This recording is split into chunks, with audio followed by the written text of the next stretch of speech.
আমাকে সাদা একটা পেপার দিয়ে বলে আপনি এখানে রেজিগনেশন লেটার লেখেন। আমি বলছি না, আমি লিখবো না, আমি মানসিক ভাবে বিপর্যস্ত, আমার প্রেশার ধরে গেছে, আমি লিখতে পারবো না। আমি লিখলাম যেটা আমার ডকুমেন্ট থেকে যাবে, সেই জন্য লিখি নাই।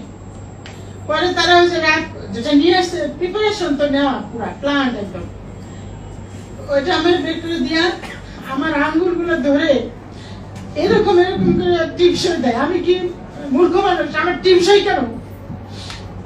তবে আমার সিগনেচারটা ওভাবে আমার আঙ্গুল ধরে ধরে করে আমার ছাত্রছাত্রীরা।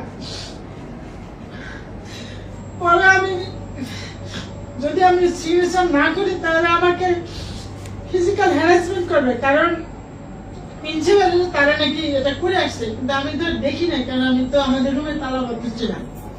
আর দুই একজনের টিচারের সাথে একটু করছে, কিন্তু ওটা হলো প্রভাষণ। শুধু যদি আমার সাথে করে তাহলে এটা তো ইস্যু হয়ে যায়, আমি বুঝে ফেলবো। সেজন্য দুই একজনের একটা আলটিমেটটা আমি একটু লিখিত নিচে ভালো ব্যবহার করবে, কিন্তু আমারটা একদম রেজিগনেশন লেটার।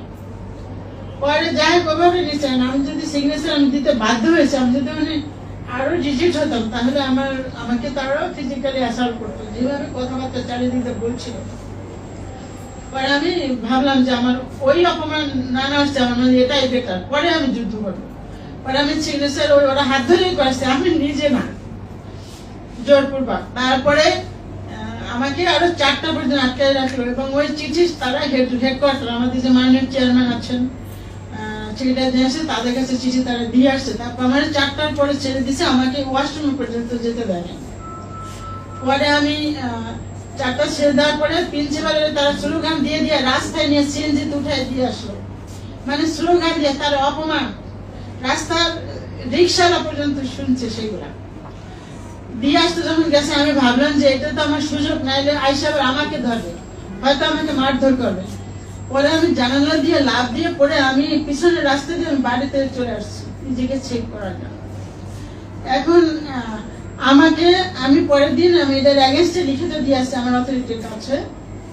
তারা বলছে যে বিষয়টা দেখবে, চেয়ারম্যান ছিলেন না, চেয়ারম্যান স্যার বাইরে ছিল, উনি এসকিউ কবির চৌধুরী, আপনারা নাম শুনছি, স্কিনের আমাদের দেশের সবচেয়ে ইম্পর্টেন্ট মানে একজন পার্সন, এবং একদম টপ লেভেলের ডাক্তার, ন্যাশনাল লেভেলের।